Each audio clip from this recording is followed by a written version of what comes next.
Hello, good evening, folks. How are you doing today? Um, how do they say bonsoir in French? Ekaleo in Yoruba, Ndewono in Igbo, and of course in Hausa, we'll say Inaeni. How are you doing? Well, it's great to be on again tonight after that break that we were forced to take last weekend due to the Euro 2020-2021 final. That was absolutely amazing, absolutely shocking, the kind of things that actually happened. But hey, I mean, the world goes on. Things trend for a short while, and then the next thing you know, other issues start, to overtake what has previously happened. But so much has happened in that brief period of time since we were last on. The last show that we had some really interesting talks, about what's been going on generally around the world and so many issues that were attached, especially when it comes to the issue of Nigeria and the likes of Nnamdi Kanu, how he was quote unquote captured by the Nigerian government. And between that time and the football match last week and today, quite a lot of stuff. Quite a lot of stuff. Very interesting. So there's a variety of stuff to talk about. So we're going to be talking about the media, the controversial media bill in Nigeria. We're also going to be talking about politics, the assassination of the Haitian president, Jovenel Moise. We're also going to be talking about Nigeria again in terms of politics when it comes to the controversial bill and all of that the government has put up. And then, of course, when it comes to the issue of elections, so the electronic voting and electronic transmission, excuse me. And also, we're going to be talking about that very, very famous final, the Euro final, and then the results. Not just the results in terms of who won the game, who won the Euro final, but also what ensued shortly after that. Very shocking, but hey, it's a matter that has to be dealt with. People deal with issues every day, so you have to keep dealing with stuff like that when they do happen. We'll be right back shortly after this, and then we'll pick up starting from the issue of that media. We'll see you in the short while.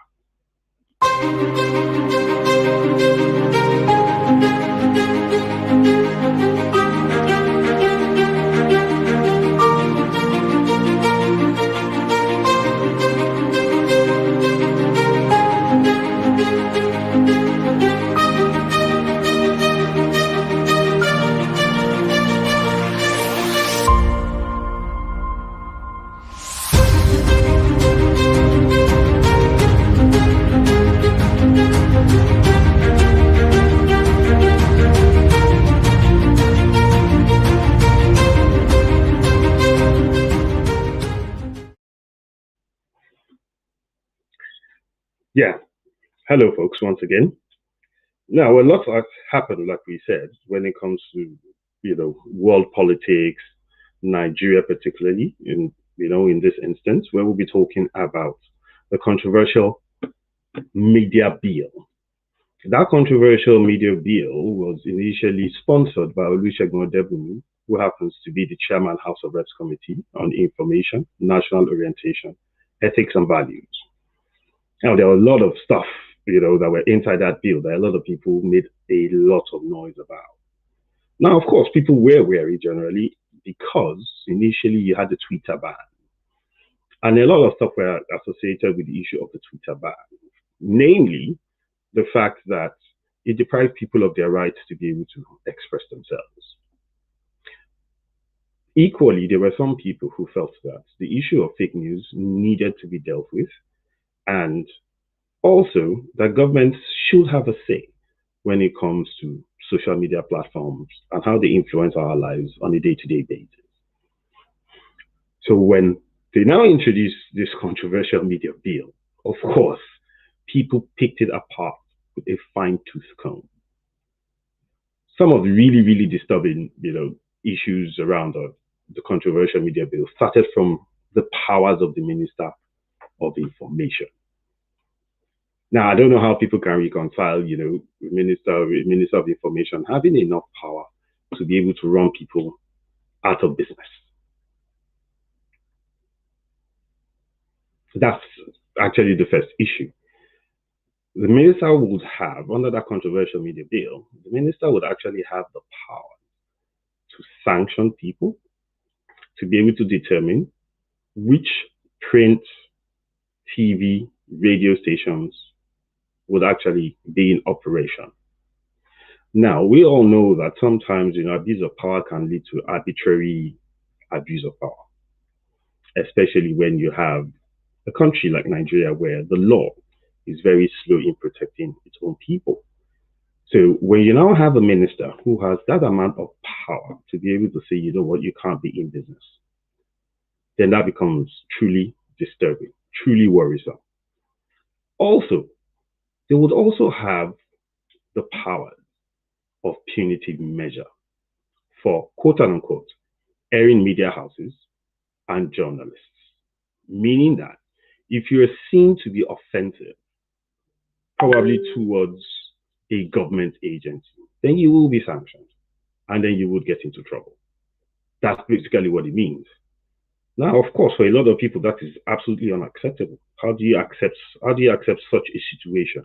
How do you live with it? How do you say, okay, you know what, let's pass this into law, it works? That's definitely, a very troublesome point. For a country like Nigeria that is very sophisticated, yes, you might be shocked that I actually use that word, sophisticated, but Nigeria is actually a very, very sophisticated country, especially when you look at, other African countries and what has, transpired in Nigeria as regards the other countries when you try to compare or try to measure the level of quote unquote, again, development. Nigeria seems to be lacking in quite a lot of infrastructure. But even with that lack in infrastructure, Nigeria still has quite a lot going for it. Most especially the youth of Nigeria, who happen to be roughly around 63% of the total population of the country.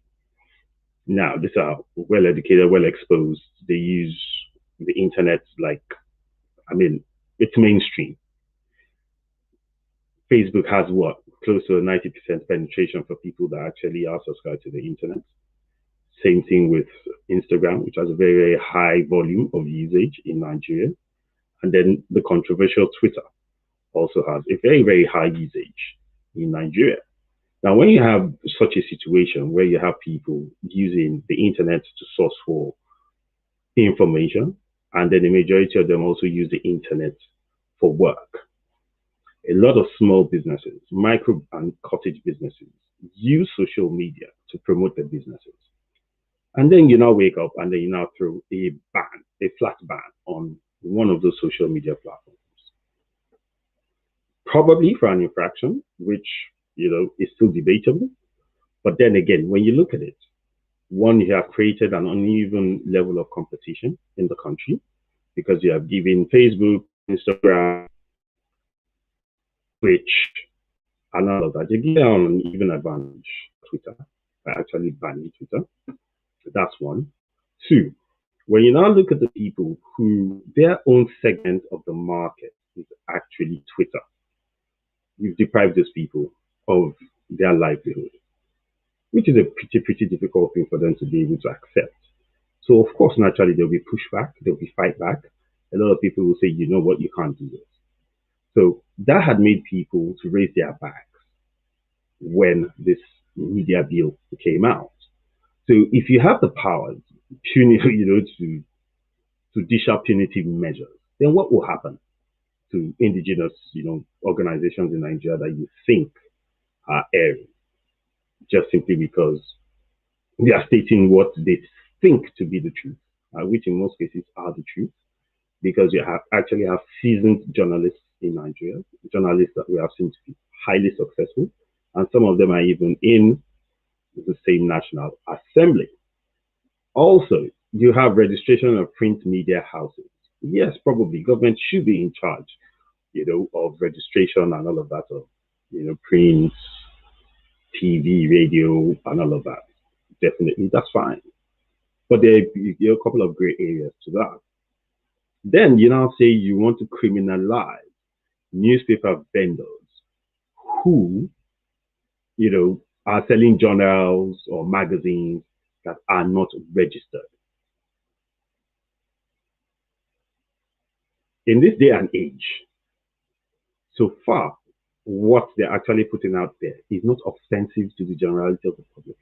How do you arbitrarily get up and now say you want to punish not just the media houses, but the newspaper vendors? So take, for instance, an independent publisher writes a book, or he writes a scientific journal of some sort, or something, something that's informative to the general public. You're actually going to criminalize a vendor that sells that. You already have a lack of bookshops in the country. You already have a lack of libraries in the country. And then you now want to go after newspaper vendors.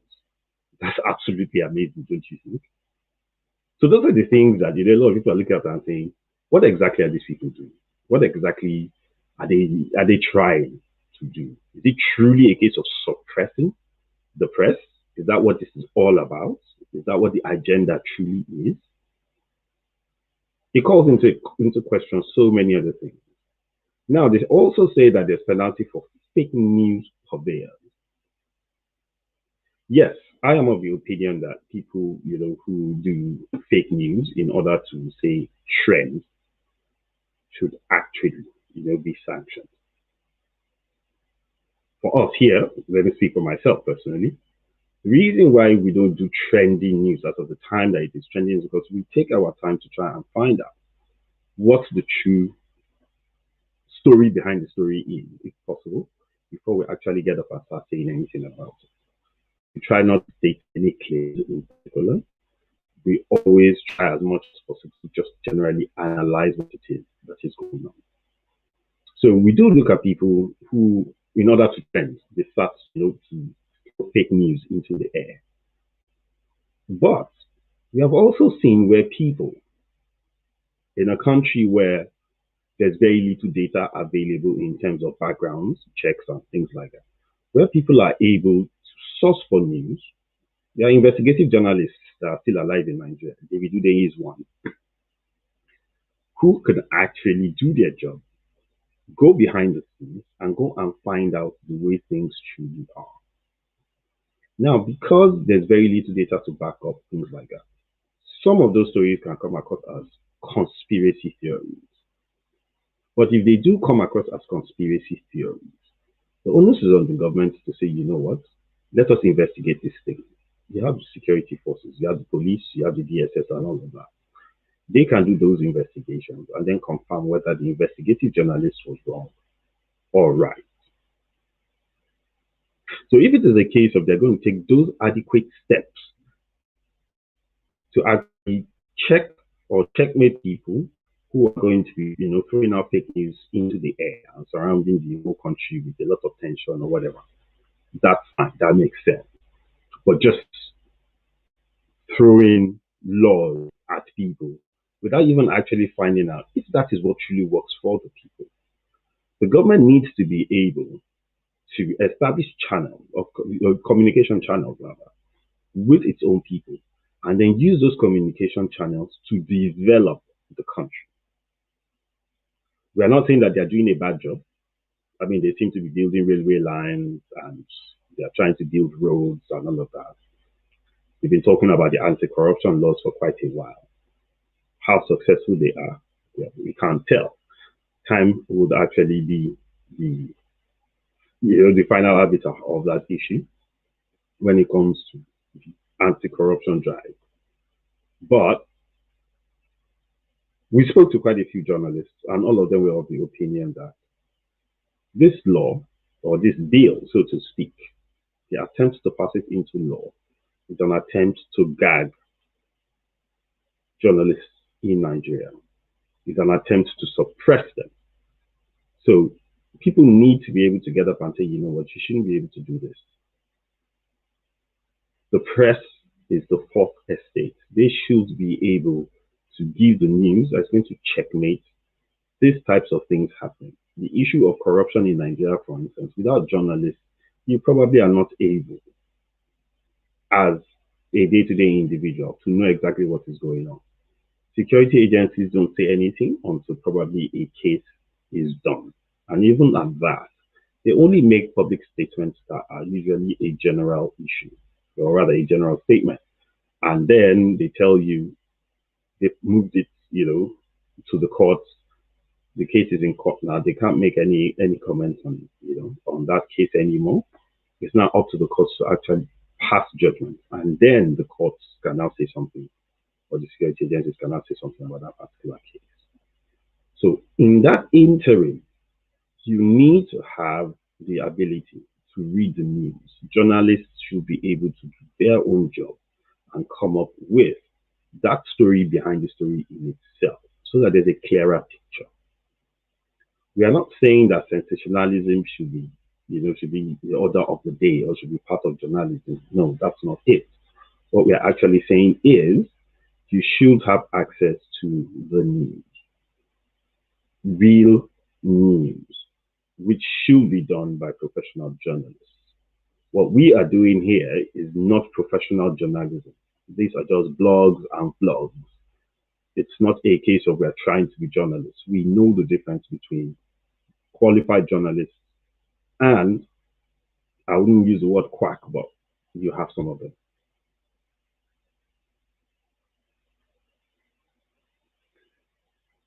This issue of the bill leads us into the issue of politics. Now, Nigerians need to be able to have a communication channel with whoever is representing them in the House of Assembly and in the National Assembly.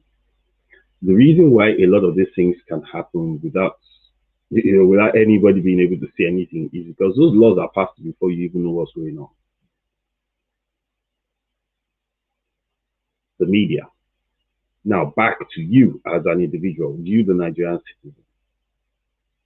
If you don't know what is going on at the state level and at the federal level, what exactly would you say is your role as a citizen?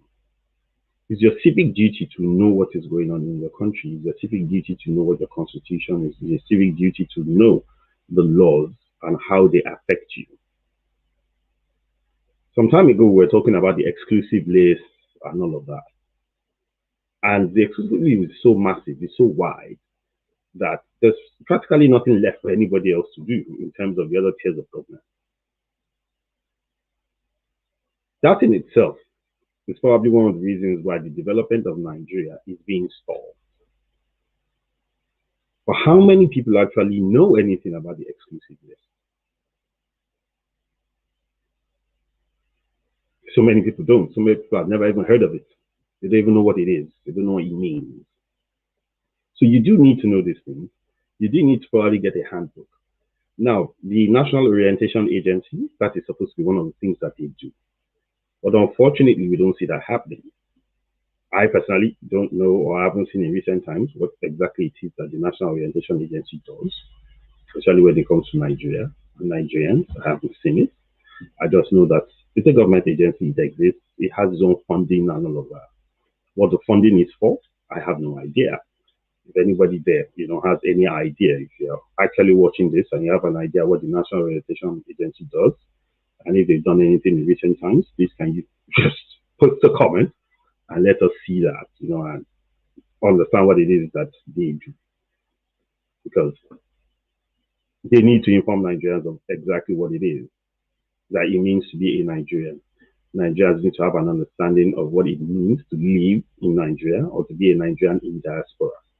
We know that the likes of Abike Dabiri and her agency are doing quite a bit when it comes to communicating with Nigerians, outside the borders of the country. She's been there for quite a while, and yeah, she is relatively effective, so to speak. Plenty of challenges that she has to surmount on a day-to-day basis, hence be relatively effective, but she is doing her job. So whoever is at the National Orientation Agency needs to do something about it. They need to start communicating with people so that people have an idea what it is that is going on around them, especially when it comes to government agencies, when it comes to laws being passed and stuff like that. It's extremely, extremely important. If people have official material from the government, they are much more likely to believe that official material than just picking up on random stuff and reading. And that is why you have the issue of fake news, taking over. Now, social media, of course, if you post something in Lagos, nobody cares whether it is Lagos or not. People in America are going to see it. So it's very easy for it to go viral. It's very easy for it to go around the world in quick time. So people already have got fake news first before they start trying to find out if the news is genuine or not. If they now go to government websites and stuff and they can't see anything to actually tell them what the true situation is where government is concerned, what else do you expect to happen? So the government needs to first of all clean its house before some of these laws are passed. I've been on several government websites in the past 2-3 weeks since that issue came up of this media bill and all of that. Some of the government websites actually have information that is 2015 on it that has not been updated in 2021. And they actually have departments that handle these things and they pay them money for these things. They have websites that you can't get information from. Some of them, even the contact details are outdated contact details. So you can't even contact them to say, okay, what is going on here? All these things need to be addressed by the Ministry of Information, particularly, especially since this is an information-related issue. The Ministry of Information needs to send an audit team out, check out all the websites of all these government agencies, and first of all, find out, do they give up-to-date information? If they can give up-to-date information, then people can cross-check whatever news is out there against the government information.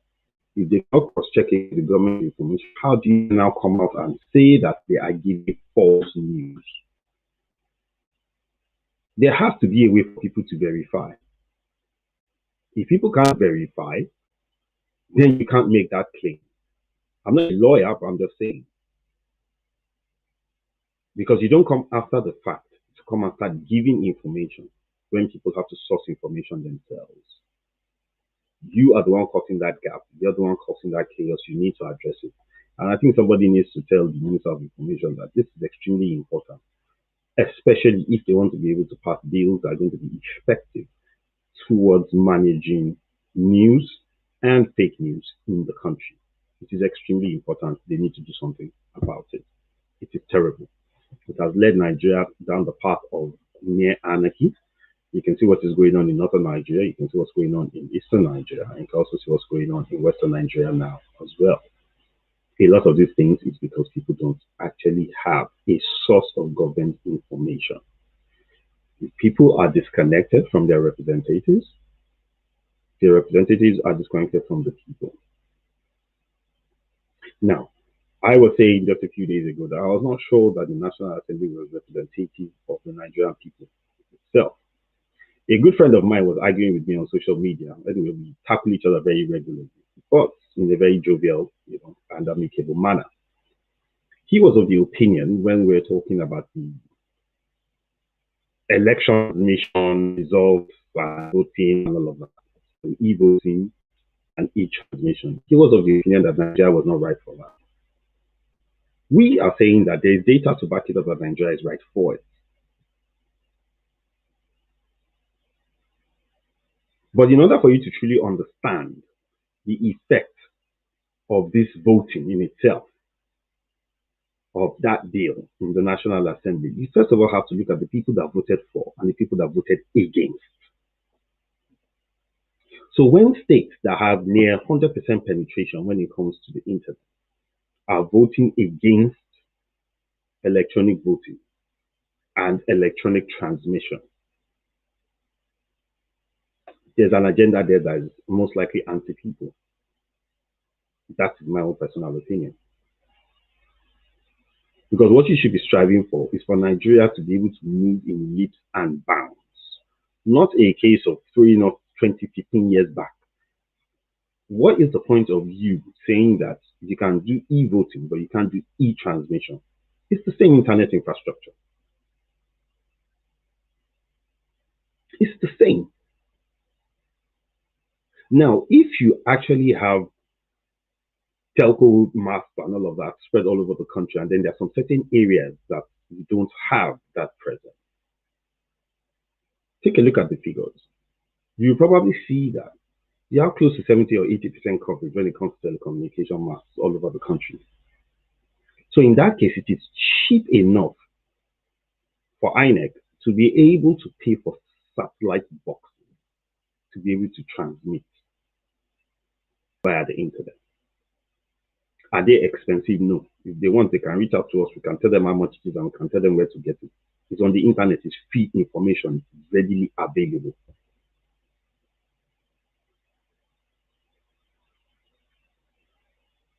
The reason why these things are happening, the reason why these people who voted against it don't want this to happen is because they don't want people to be able to vote freely and fairly.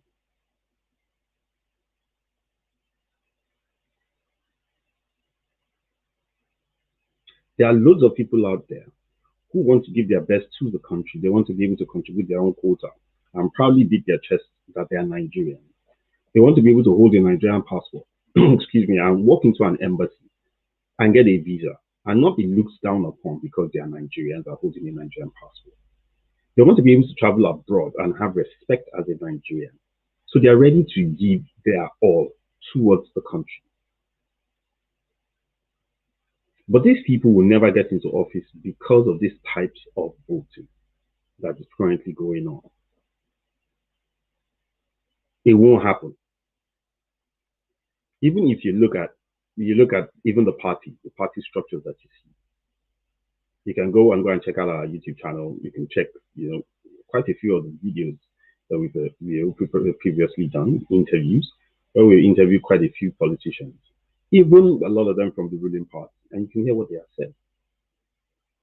If there's no internal party democracy, then you do not get the best of the politicians coming out and winning elections and then representing their people. So it's already a challenge within the parties themselves when it comes to the internal democracy, much less when it comes to democracy for the entire nation, people being able to vote for who they want. Some people want to be able to vote for a president from a different party, vote for a governor from a different party, vote for a senator from a different party, and across board like that. But you limit their choices because, one, they don't feel safe when they go to polling booths because you have all sorts of people, all sorts of thugs, all sorts of stuff happening. It's a sad situation. If people can vote electronically, you vote, you stand up, you leave that place. As soon as that voting is done, it is transmitted electronically. So even at the polling booth, if there's a screen there, you can actually see who has won at that particular polling booth. Then it will be truly representative of the feelings of Nigerians towards their representatives, who they want to represent them. If you're watching this, I would plead on behalf of Nigerians generally for you to reach out to people that you know and try to sensitize them as much as possible about the benefits of being able to vote electronically. True democracy is when people are able to vote for who they want to represent them. Yes, we know democracy, all over the world there might be all sorts of drama around it, like we saw in the United States, which is still ongoing as a matter of fact, when it came to the issue of the last elections, where the Republican Party has said that the Democratic Party has manipulated the elections. You will always have issues like that, but it will not be the norm. It will be a one-off. Presently now, it's the norm in Nigeria. People are contesting elections every day. Every single day, people are going to go and contest elections. We even saw where somebody came first in an election and then the person became the subsequent winner. Those are the types of issues that we're talking about. If people actually had electronic voting, they're able to collate those results in real time. Then you would not have such issues coming up. So if there were some abnormalities or anomalies during the course of the elections, and the first, the second, the third were found to have discrepancies, the fourth can legitimately claim to be the winner of the election, and nobody is going to be able to argue that. Those are issues that need to be addressed. Nigeria is a great country, and a lot of things could actually work in that country. All we just need is a little political will. But political will can only be exercised where you actually have the people who have the goodwill of the country at heart. And that's just the truth about it. Except that happens, then nothing else is going to happen. Nigeria will just continue to be a country that continues to struggle. And Nigeria, like I said, is far too sophisticated for that. We need to awareness of that is. Now, before we go on to the next segment of the show, we'd like to take a quick commercial break. And when we come back, we're going to be talking about what truly shocked the world very recently. And that is the issue of the assassination of the Haitian president, Jovenel Moïse. We'll be right back shortly after this.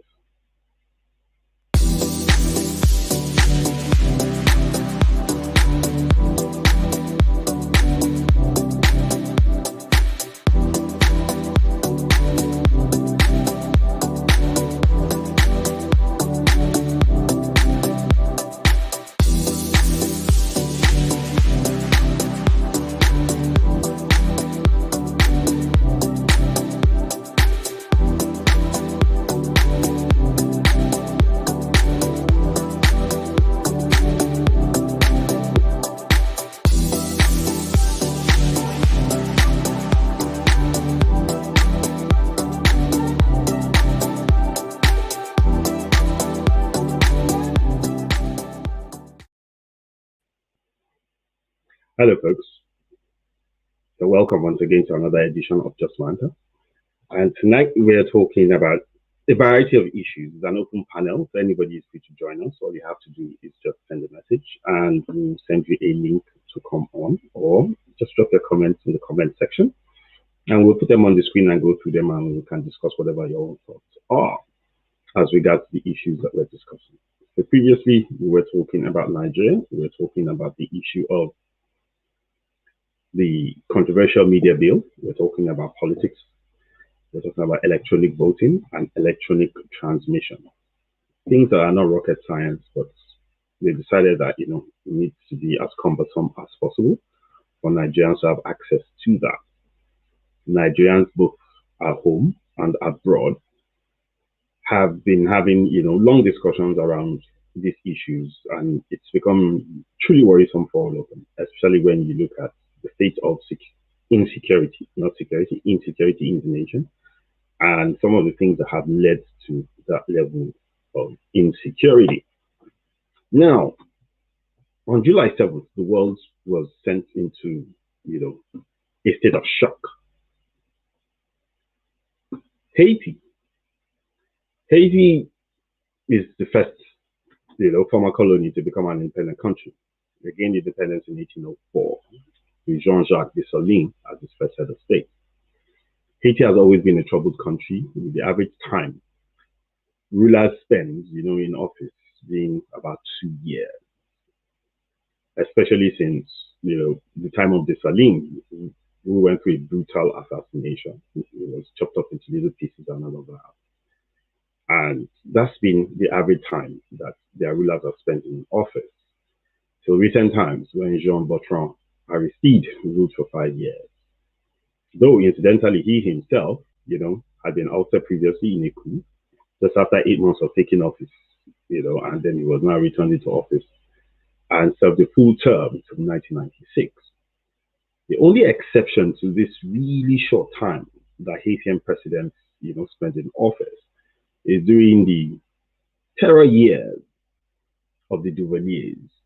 So the father and the son, the Francois Papa-Doc Duvalier's 14-year rule from 1957 to 1971, and then his son, Jean-Claude Baby Doc Duvalier, taking over from his father in 1971 after his father's demise, and ruling Haiti for 15 years, from 1971 to 1986.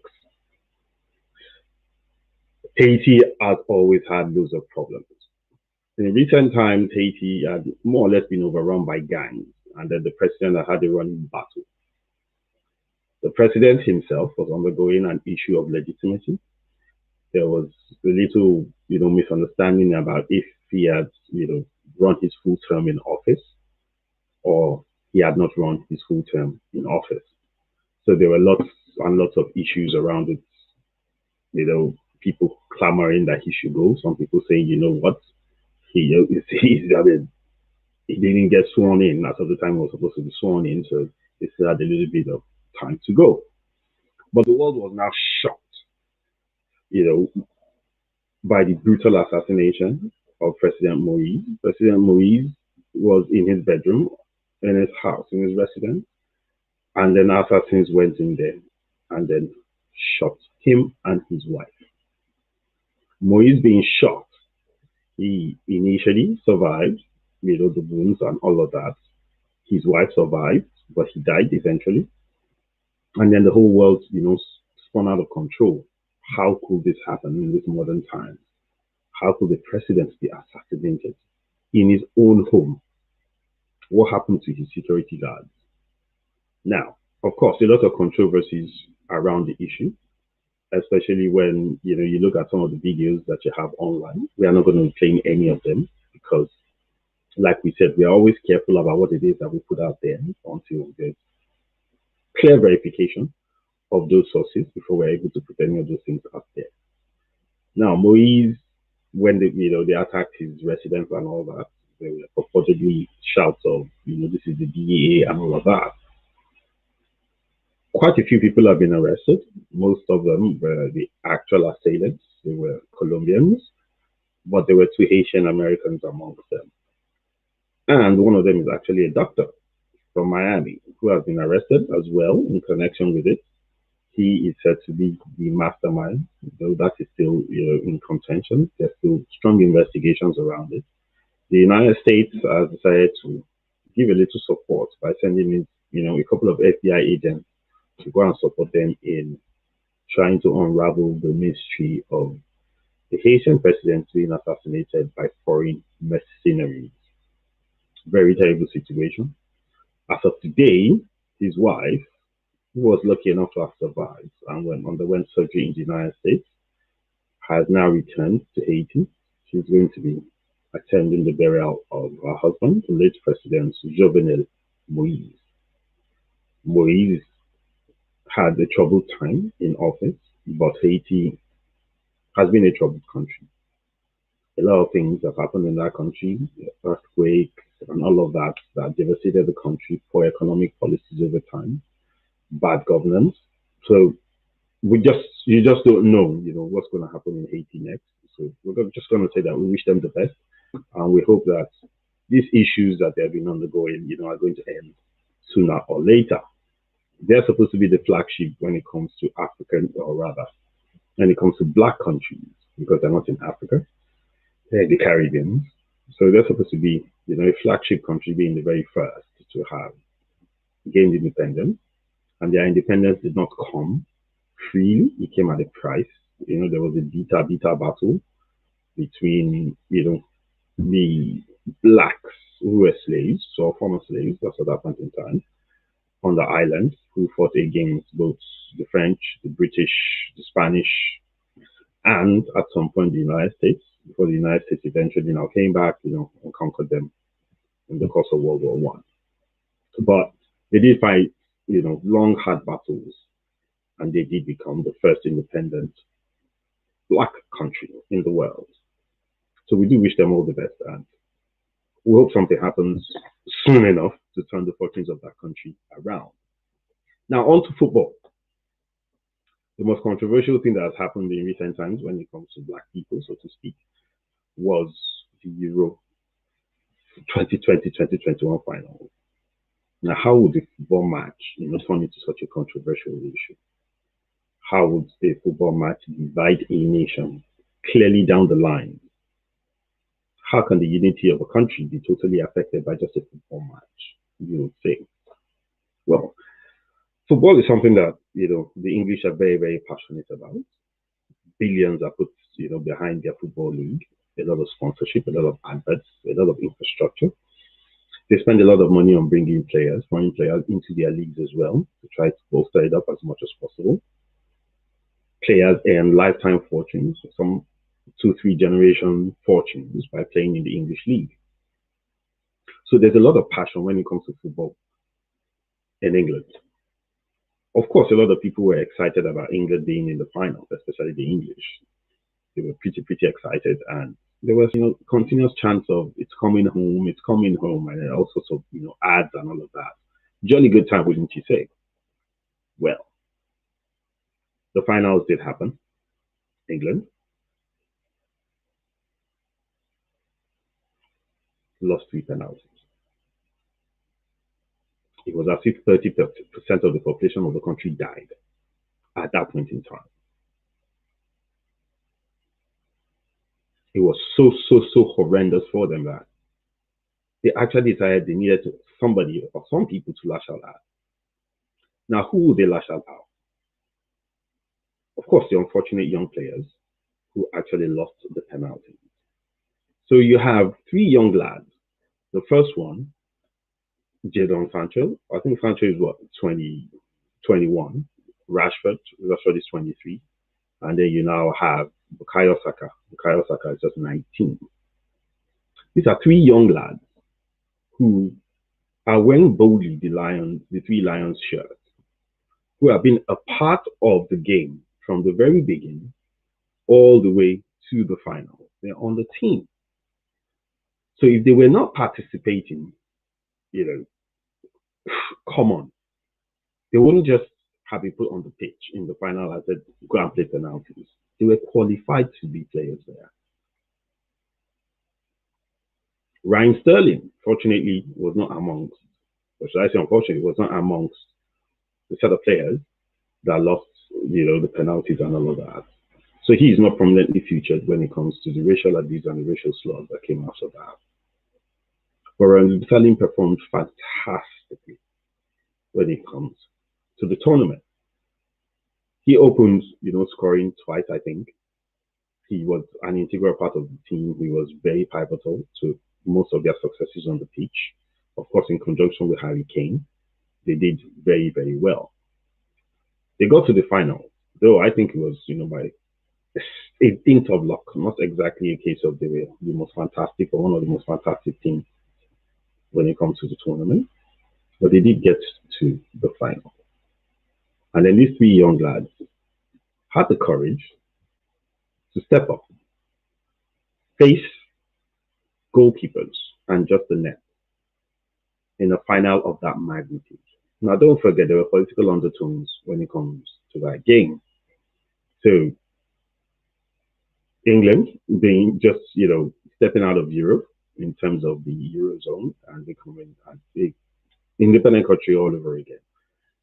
And of course, against a country that was still in the Eurozone. So it was like England playing against the EU, as far as some people were concerned. So a lot of tension, a lot of heat. Of course, the British would have loved to win, the English would have loved to win, so that at least they can say, something to look forward to. Some of the economic challenges that we're having presently now due to Brexit. It's just a natural thing. We'll overcome it the same way we overcome all sorts of challenges that we always come across. But unfortunately, that didn't happen. And then these 3 young guys, just happened to have missed the penalties. Now, there are images of them, in different forms of frustration, different forms of disappointment at losing those penalties. But a select few people did not see that, and they decided to go after them. And all sorts of racial abuse and racial slurs were thrown at these very young fellas who have the courage of generals to be able to stand up and go and take those penalties. It's a sad thing to have happened in a country like England. And like we always say, when it comes to the issue of racism, it's not the generality that do it. It's a select few. And those select few are absolutely ignorant to be able to look at other people and then, decide that they need to put them down simply because they were not giving them what they want at that particular point in time. all human beings are equal. Some will say some more equal than others, possibly when it comes to intelligence, that is, when it comes to physical prowess. But those are individual things, not as a collective. You have just as many brilliant black people as you have white people, as you have people from different races, Chinese, Japanese, you go all the way to New Zealand and all of that. You have absolutely brilliant people across board all over the world. So no race is superior to any other race. All races are equal. Yes, fine. There might be issues around, some of the things that have been institutionalized over time, things like hypodescent. So hypodescent is when there's a child of mixed race, and then that child is categorized as of, to the, should I say, the lower race of the two.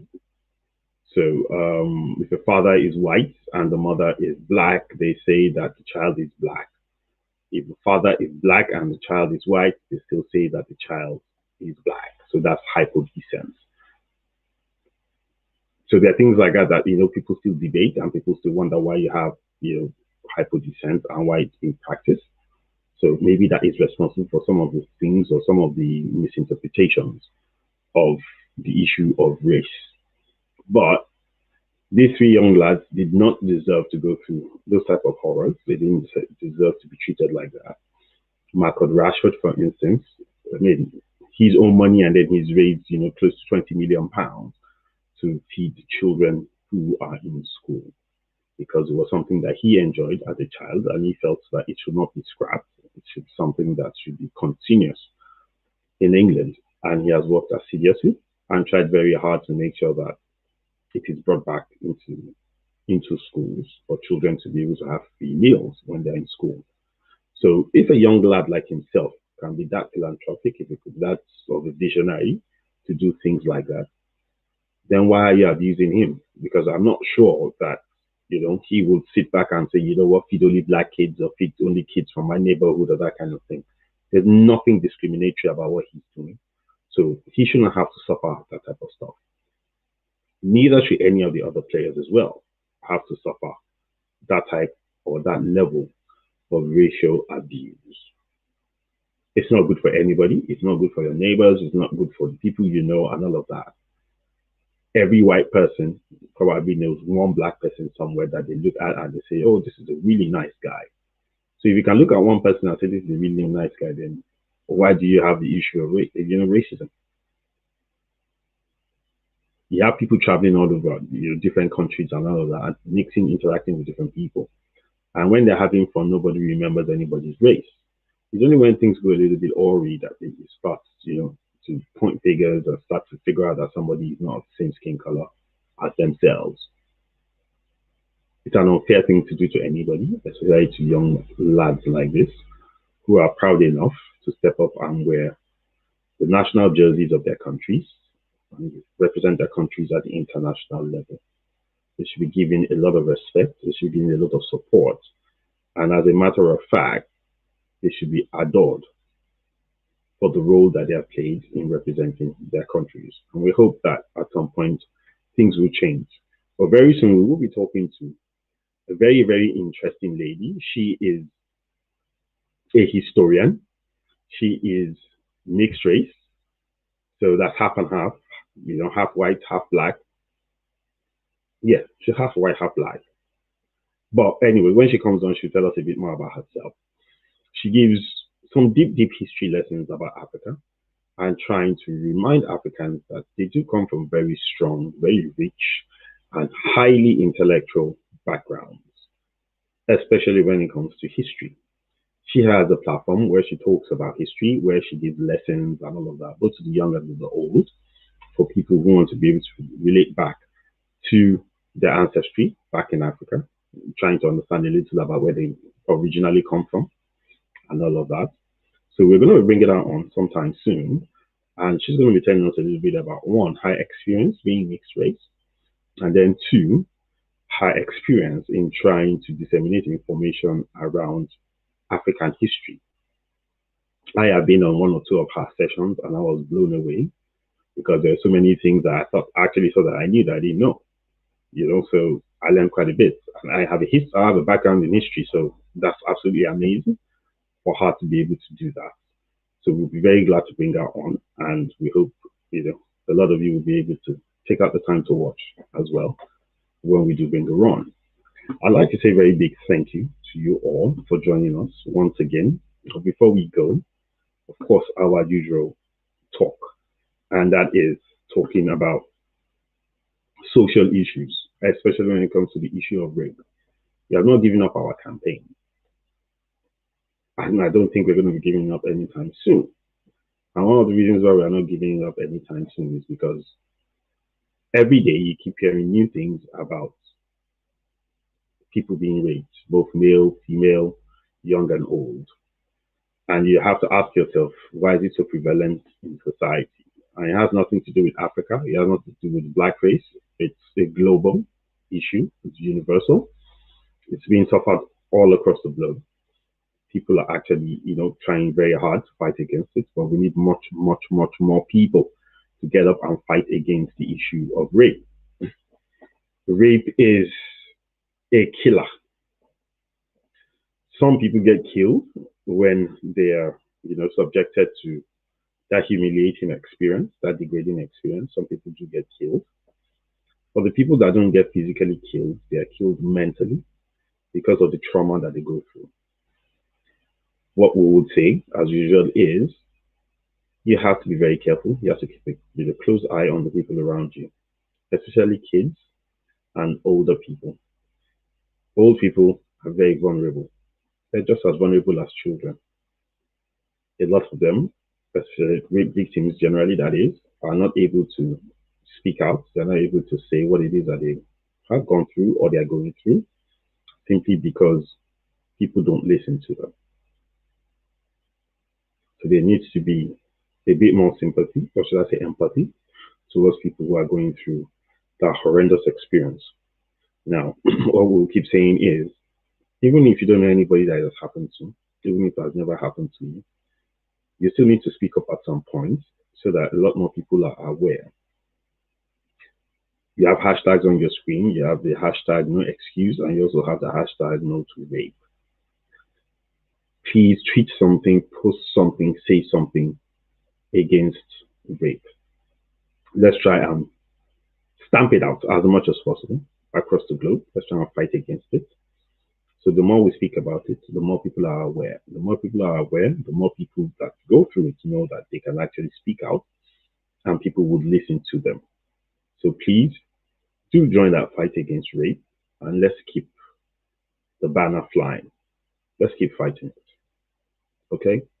I'm sure a lot of you will do it. We've seen quite a few people doing it. So we thank you all, and we're sure that a bit more will join that campaign and continue to fight against rape. Now, COVID-19 is still very real. I was lucky. I've taken my 2 jabs. Quite a few people have taken their 2 jabs as well. A lot of countries have put the resources behind it for people to get their vaccinations, so that at least we'll be able to go back to near normal if we can't go back to normal. But that being said, getting the full vaccination is still not a case of you will never catch COVID-19 again. There's still a possibility that you can catch it. So the best thing for you to do is go and take the vaccine. After you do take the vaccine, still try to maintain the previous measures that were in place. Still try to keep a 1 meter distance. Still try to wear your face mask when you're in public spaces and public places, whether you're on the train or you're in a cab or you're getting on the plane, that kind of stuff.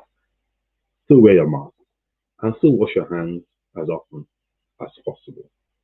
Try and stay safe. Let's go back to near normal as soon as possible.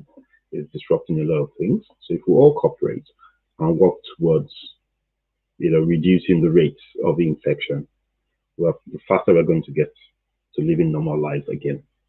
Thank you very much for joining us again, and see you next week when we have our next show and great guests coming on. We'll see you then. Thank you. Stay safe and good night.